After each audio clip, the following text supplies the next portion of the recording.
Good afternoon, and welcome to CCI Health Services Mindful Mondays, a new monthly virtual event series bringing easy to follow mindfulness activities to your everyday life. CCI's mission is to deliver high quality, accessible care to our community members, leading the way to a better healthcare system for everyone. That is why we are happy to present this new series with the Mindfulness Center, a nonprofit wellness institute specializing in mindful therapeutic mind body practices. A couple of housekeeping items before we begin. Please use the chat function to share your thoughts and feedback with us throughout the program. Whether you are on LinkedIn, YouTube, or Facebook, we will still be able to see your comments and reply accordingly. Lastly, in the top right corner throughout the program, you will see a QR code. This is for our feedback survey. Please use that code to tell us what you think about today's session. Now I will turn it over to Jesse from the Mindfulness Center, who will lead today's session on Mindfulness 101, a simple start to meditation. Thank you so much. I am so glad to be here with you all. It's a pleasure to share these practices, and we're excited for this whole series of sessions that will be going on with these Mindful Mondays over the next few months. We've got some great topics, and this is going to be a wonderful one to start with to really set a great foundation for our program going forward. As Oyanade said, my name is Jessie Taylor. I'm one of the founding directors of the Mindfulness Center. We are an online Wellness Institute. We have online classes and workshops, as well as professional trainings in mindfulness and mind body practices. And I also am a yoga and meditation instructor. And I love teaching community wellness programs so that I can share how these practices can be used in a really practical way to help improve our work-life balance, our well-being, both mentally and physically, with really practical steps and tools. So I'm excited to share this with you today, and we'll get started. So today we're going to take a look at, first of all, what is mindfulness? This is probably a topic that many of you have heard of, but it may or may not be something that you have a really practical or working definition or understanding of. So we'll break down what mindfulness actually means in a very practical and everyday sense. And we'll take a quick look also at some of the science of mindfulness so that we can understand, how do we know that these practices are actually helping us or giving us the benefits that everyone says they do. So we'll take a quick look at that, and then we'll also get to do some of these mindfulness and relaxation techniques for ourselves.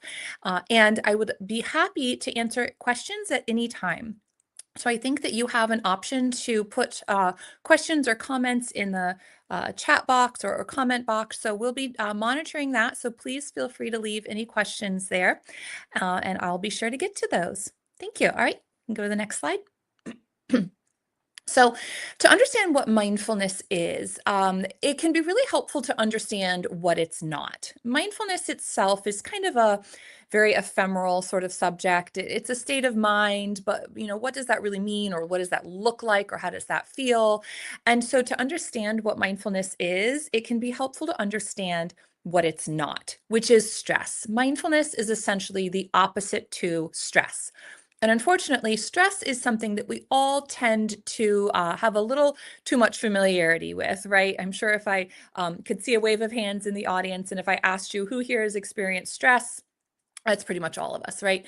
So that's something that we know what that feels like, what that looks like, but we may or may not understand what stress is actually doing to us, because stress tends to be something that we kind of feel the need to just ignore or sort of push under the carpet and try to continue to go on with our day.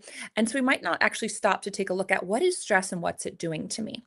So stress, in an acute sense, meaning when we just experience it now and then, is a survival mechanism. It's meant to warn us of danger.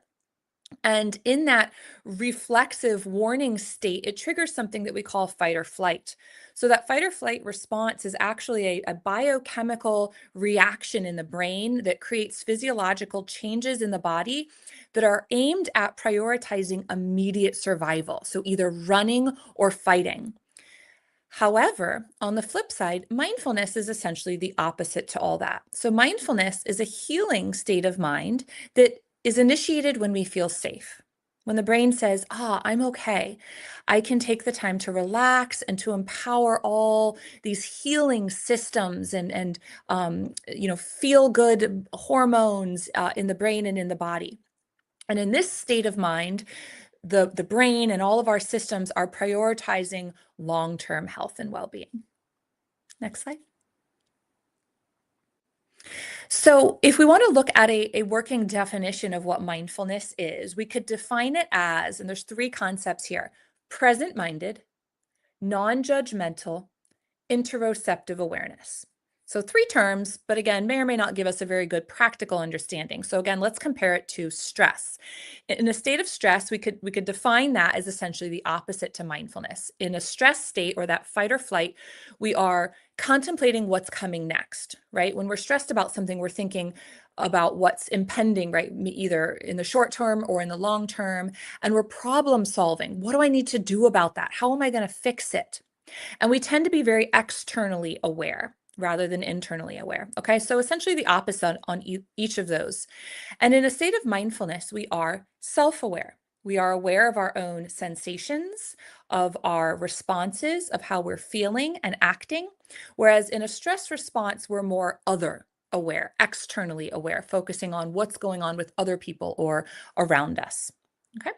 And mindfulness practices, or practices that elicit a state of mindfulness, can include things like, and I would love to see in the chat, and let's test the chat with this one, or the comment box, any of these that you've tried before. So if you've tried meditation or other mindfulness practices, yoga, breath work or breathing techniques or practices, or other sensory type practices. There's things like Tai Chi, somatic, sensory practices.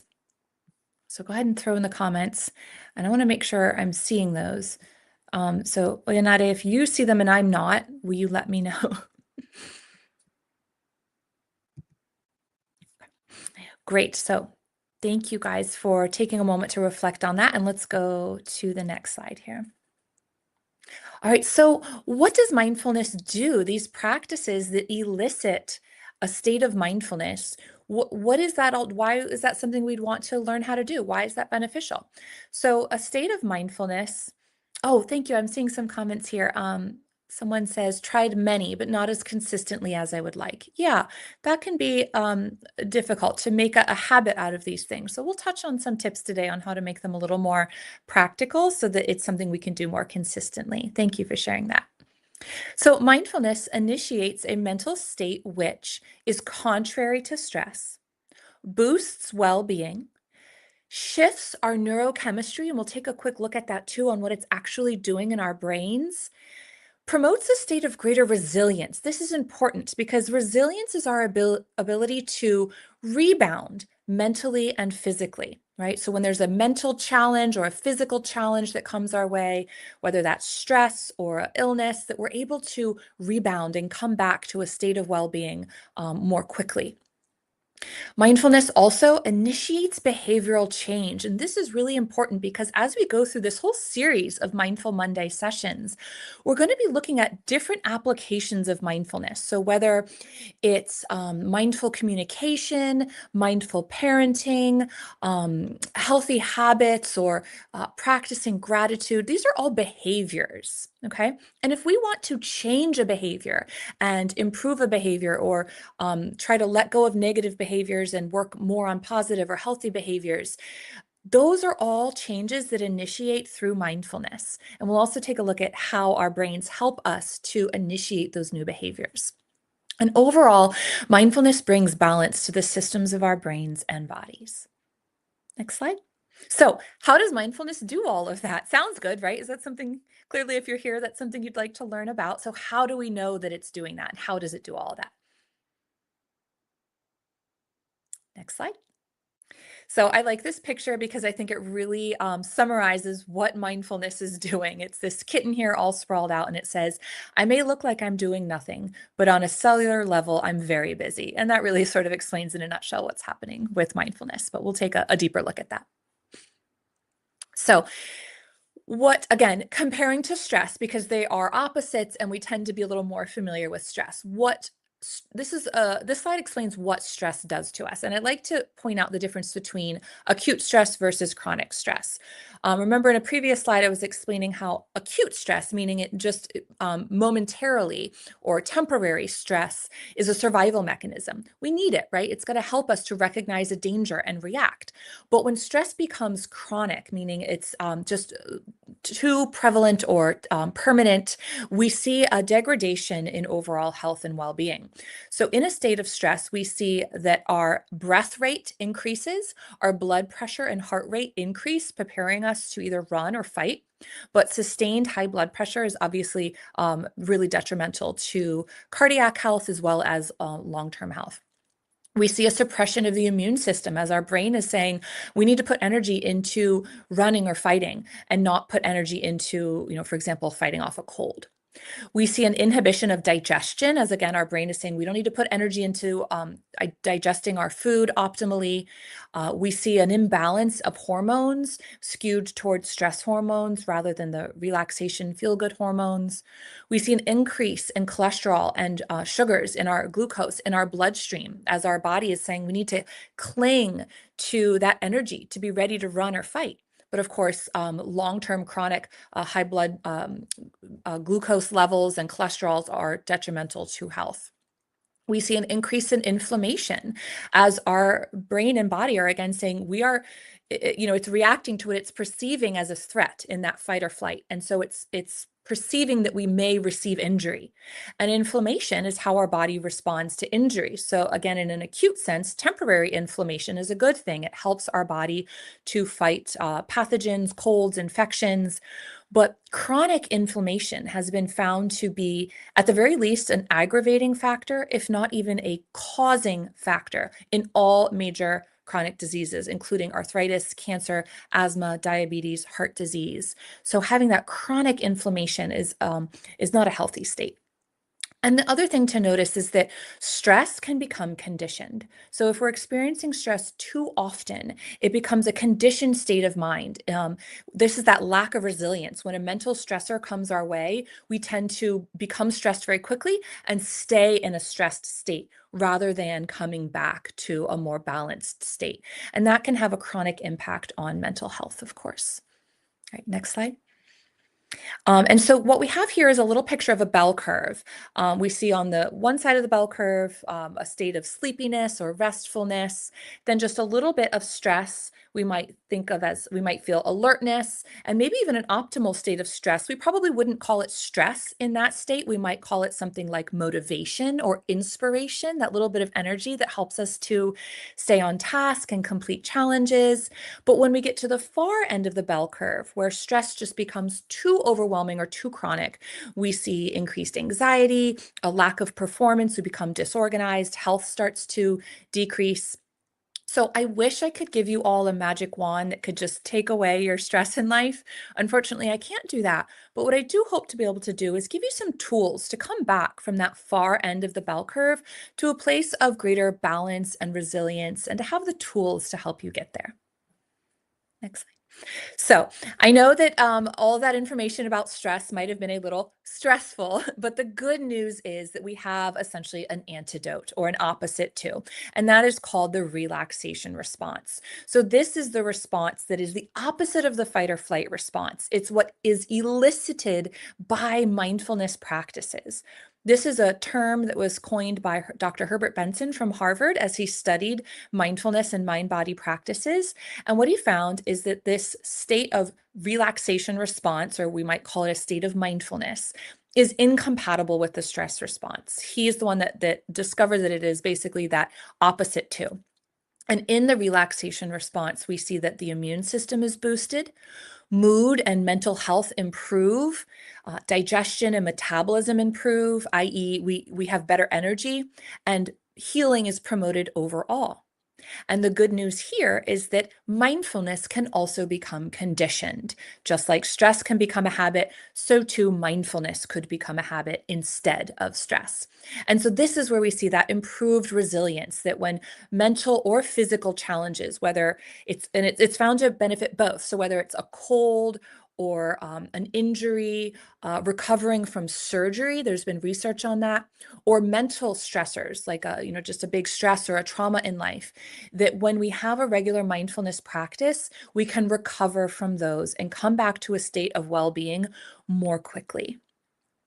So that's our good news. Next slide, please. So how do we know this? How has this been proven? How can we measure this? How do we know? So there have been studies that have looked at hormones and neurochemical changes that occur in our brains and our bodies with meditation and mindfulness practice. And what's been found is that regular mindfulness practice, or even just brief periods of meditation practice, will lower hormones and biochemicals related to stress. So cortisol, adrenaline, cholesterol, and those inflammatory hormones go down, and all the hormones related to happy, feel good, pleasure, relaxation hormones increase: the serotonin, oxytocin, dopamine, endorphins, and melatonin.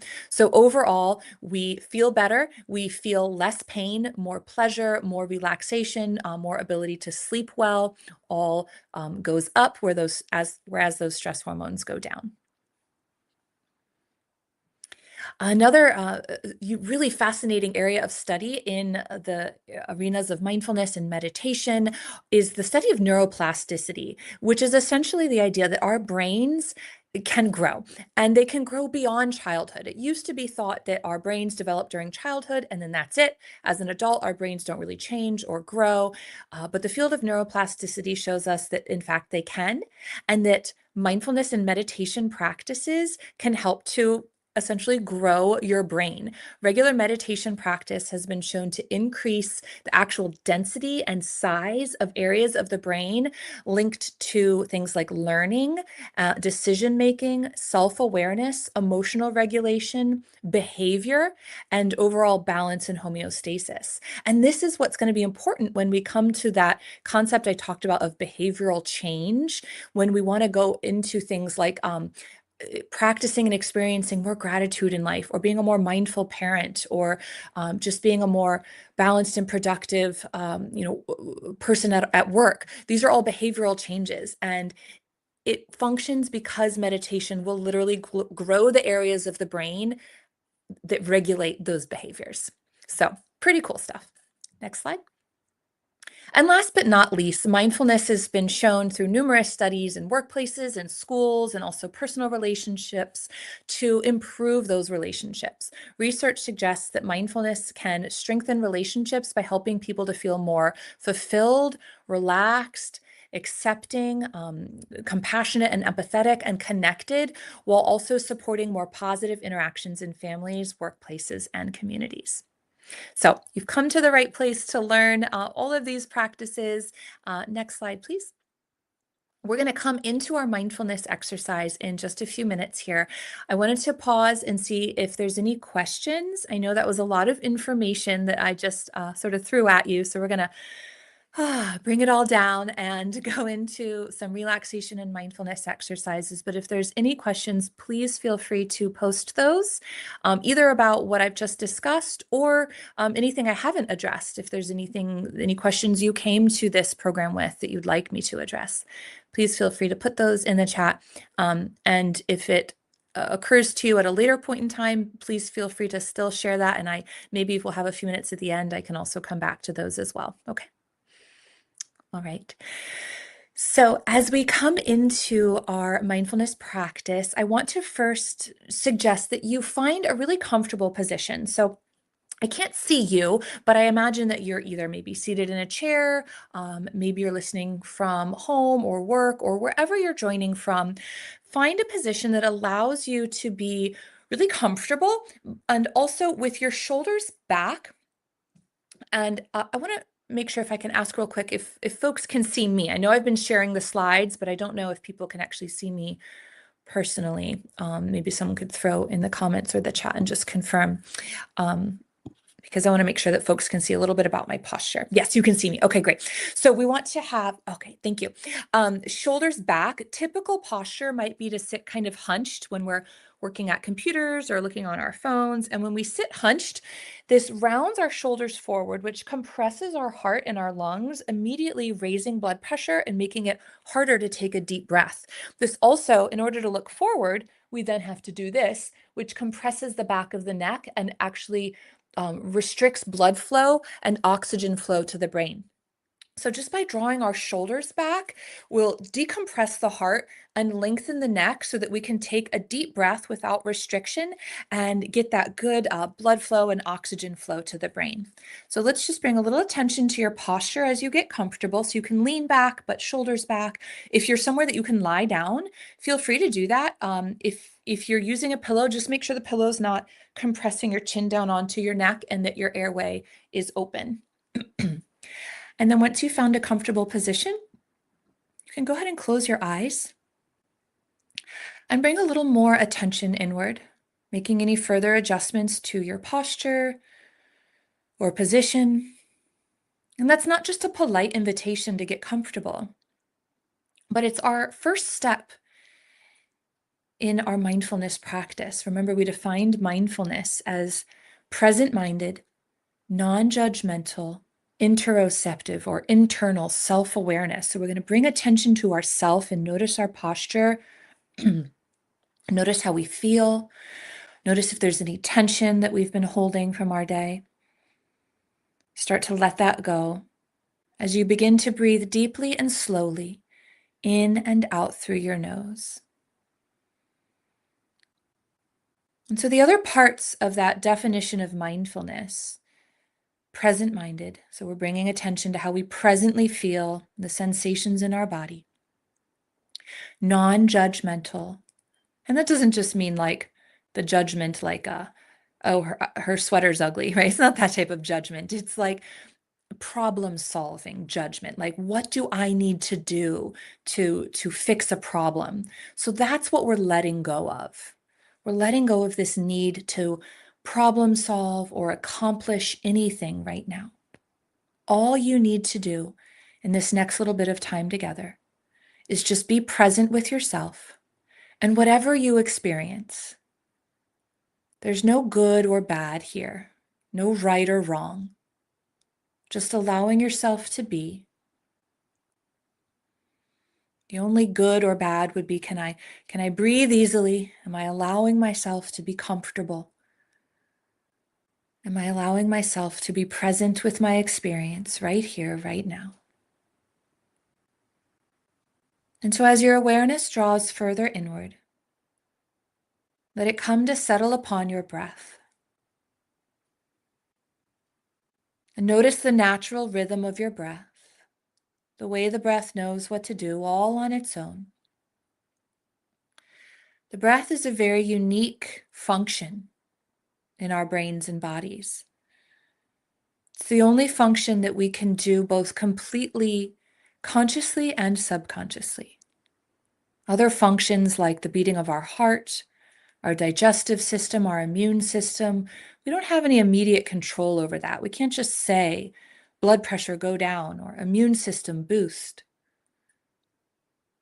right? But we can say to our breath, slow down. We could exert conscious control over the breath. We could hold our breath like if swimming. And we can deepen and slow the breath. And so I invite you to do that just now, slowing your breath down, taking it in and out through your nose. And as you slow your breath down, your heart rate will naturally begin to slow down as well. That blood pressure will begin to lower. Your mind and body will begin to relax. When you slow your breath down, it says to your brain, I'm safe. Okay. And so just by bringing the attention of the mind to the flow of the breath, deepening and slowing the breath and feeling the physical sensations of the breath, we begin to elicit that relaxation response and a state of mindfulness. It really is that simple. And so we can continue to deepen our practice by deepening this connection to the breath. I'll come into a few breathing techniques just now.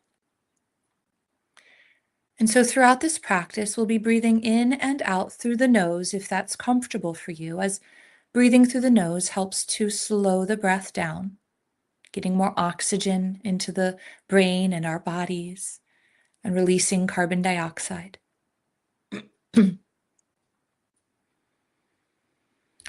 And as you take your next few rounds of breath, just notice where the breath moves, how it rises and falls through the chest. It creates movement in your shoulders and your upper back. Where else do you feel the breath move? Maybe in your belly as it goes in and out.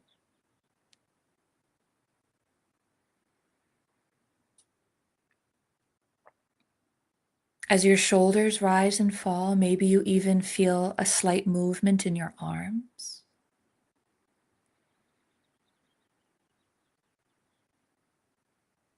Good. And so we'll deepen the breath now with the technique of counting the breath. As you take your next inhale, count and notice whatever number you come to. And then match that number as you exhale.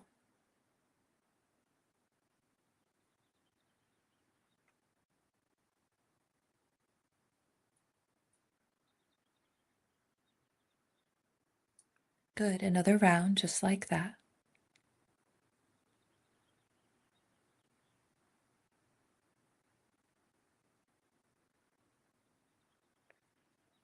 Now, as you do this and we begin to relax and deepen a little bit more, you might add a count of 1 or 2. So if you were previously counting to 6, maybe now you count to 8 or 10, whatever number feels right to you.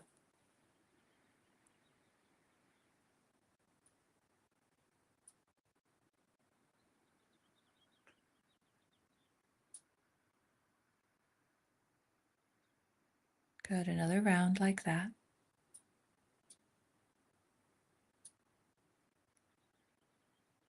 In and out through the nose.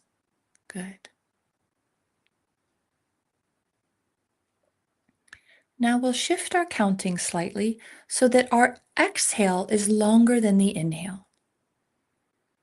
So you might count to, say, 6 and exhale to 10 or 8. I don't want to tell you exactly what number because I want you to see what rhythm feels right to you. But let your exhale be a little longer than your inhale.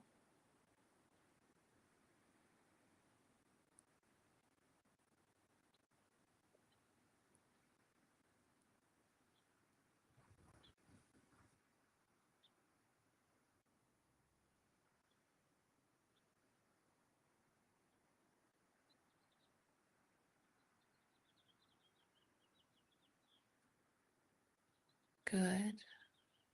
Another round like that. Lengthening your exhales.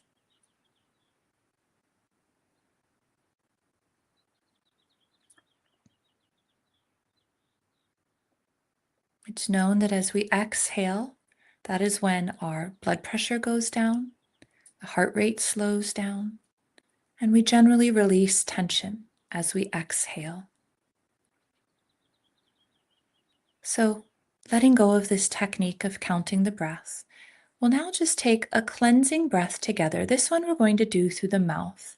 And as you inhale, take a deep breath and simply yawn, stretching your jaw wide. And as you exhale, audibly sigh with relief. Letting go of tension all the way down to your toes. Let's do that again. Inhale, yawn, stretch your jaw. Exhale, audibly sigh.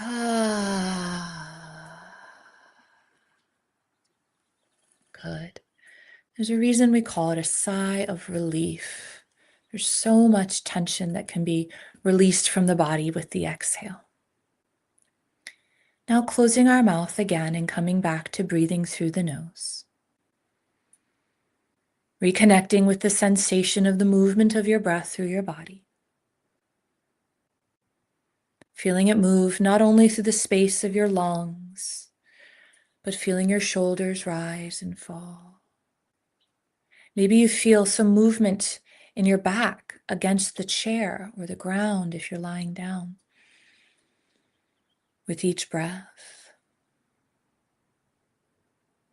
feel your belly move with each breath.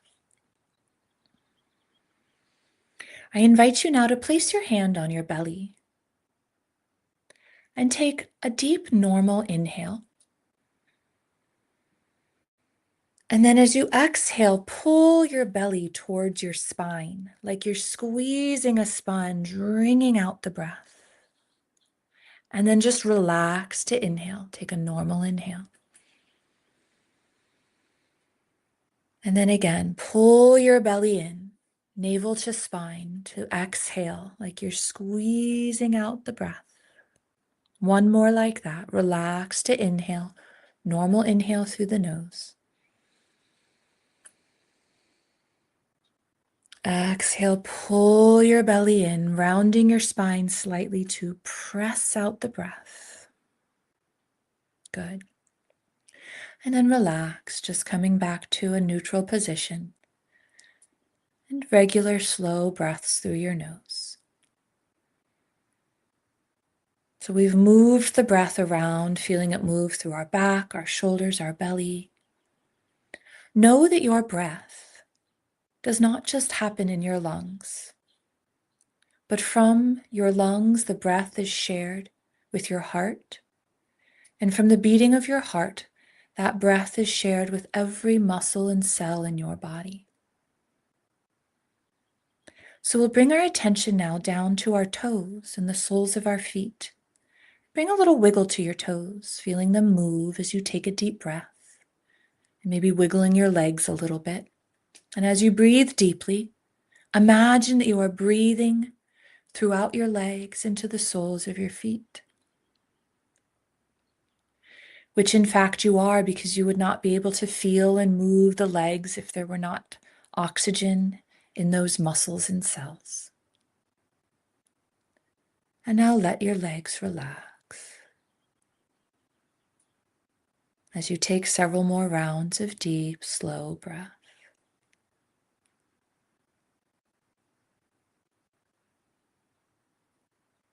And now bring your attention up past your hips to your belly and your shoulders and even your arms and your hands, and scrunch those all up like you're scrunching into a ball, making your hands into fists, shrugging your shoulders, and take a deep breath, noticing what it's like to hold that energy throughout your core. It's a little hard to take a deep breath when we're holding so much energy. Now let that go. Let your shoulders relax. Let your palms and fingertips spread, and then gently curl back in. Let your belly be soft and supple. And let the breath move freely throughout your core with each inhale and exhale.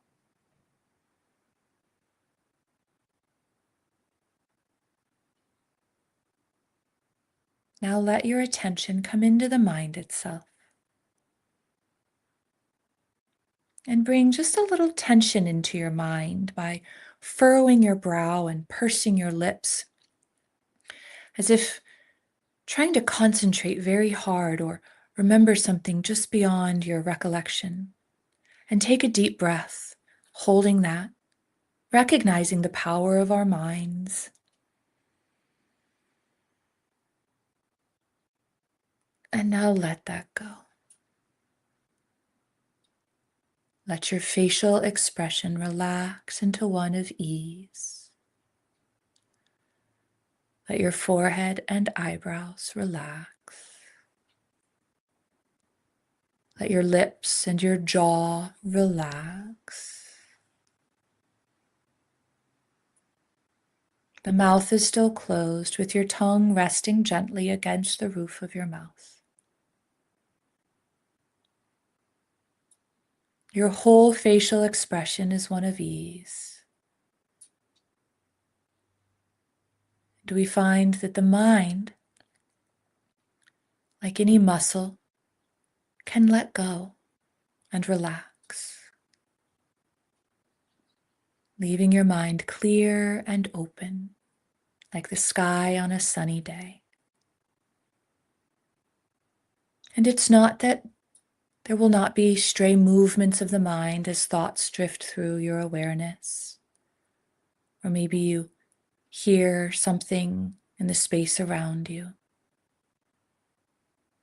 But we get to let go of effort. Let any distractions be like a single cloud floating across that otherwise sunny and clear sky. You can be aware of it. You can see its path across your awareness, but there's no need to cling to it. If it's something you need to come back to later, it will be there, and you'll be in a better state to deal with it. Or maybe it's something you can simply let go of. Let drift away and dissolve on the breeze of your breath.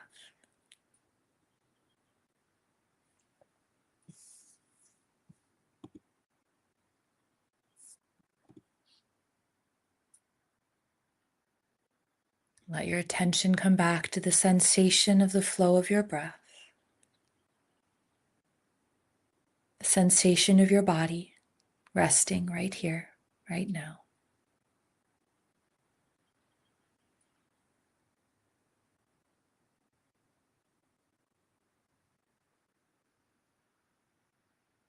Noticing any sounds that come to you, let them simply drift through your awareness as they come and go, like the flow of your breath.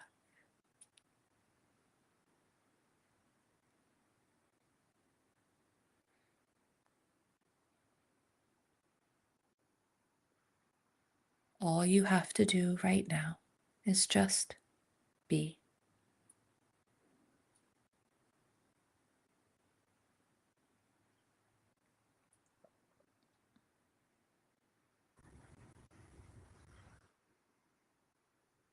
If thoughts or sensations arise, you might say to yourself, okay, there's me thinking about whatever it might be. So just notice. We don't need to fix or change anything right now. Just let it drift by.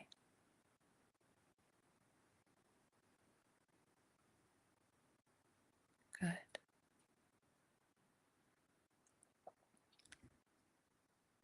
Now into the space of openness and ease, we'll slowly bring movements of your fingers and toes, marveling at the sensation of that flow of energy to your arms and legs.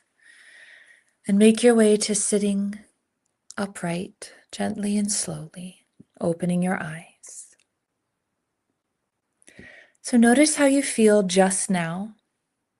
If you feel a little sleepy, that's okay. It's okay to let our energy come down. I know sometimes people don't want to get tired in the middle of their busy days, but by letting the energy come down just now, we'll have more of it later to come back up when we need to.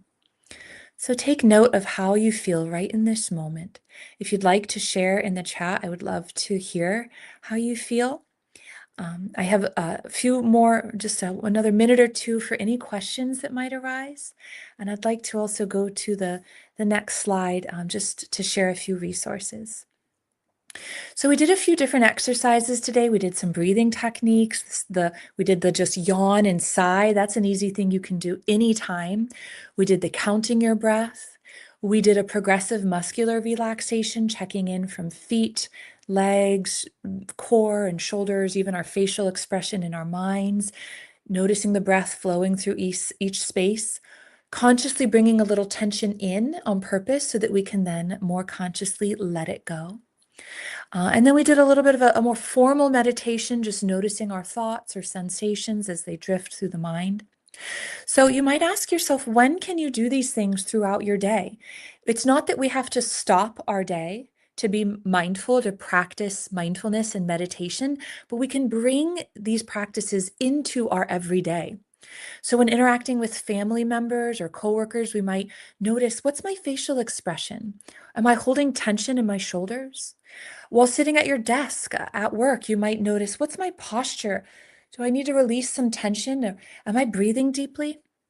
Even during a meeting, we can bring attention to our breath, slow the breath down to relieve stress, or bring some attention down to our toes and wiggle our toes just to become more grounded. We could take a mindful walk and notice the temperature, the breeze, the sunlight. Even when commuting, of course, if you're driving, eyes stay open, but rather than ruminating while we drive, we could bring our attention instead to, the weather, the noticing, are there leaves on the trees? Are the buds starting to bloom on the trees, right? Noticing our posture as we drive. The shower is a great time to practice mindfulness because it's a very sensory experience and we're kind of a captive audience. We can't really check our cell phones or our emails while in the shower, I would hope. So that's some time to just be present with the sensation of the warmth, the smells. Maybe we have a favorite shampoo or soap, and to just be present with that sensory experience. So think about when during your day you can bring mindfulness in rather than thinking of it as having to stop your day to practice mindfulness. Okay. So I have come right up to the end of our time together, but I'm happy to answer any questions. I think I have a handout if you liked any of these practices we did today that just kind of reviews some of them as a reminder. So I think that's going to be shared somewhere and you can find that. And if we can just go, yes, to our very last slide, I'll leave this up here. Some online resources. My organization has online classes and workshops and things like meditation, Tai Chi, yoga. We have an online training if you want some more help in developing your meditation practice. We have a self-paced online program called Intro to Meditation Online that teaches you how to meditate. Or if you like to read, there's a great book available on Amazon called In the Flow, Bridging the Science and Practice of Mindfulness by Dr. Deborah Norris, who's a neuroscientist and founder of the Mindfulness Center. So there are some resources for you. Let's see, there's a link was posted in the chat. I didn't see any further questions, so I'll let you get going. And please come back for the next session of our Mindful Monday next month. Take care. Thank you, Jessie, and thank you to everyone for attending this month's Mindfulness Monday session. Our next session will be on April 20th, where we will explore mindful habits and how to build routines that stick. So please use the QR code that you see on your screen, whether it's at the top or the bottom, to complete our survey, and we'll see you next month. Thank you all. Bye. Take care.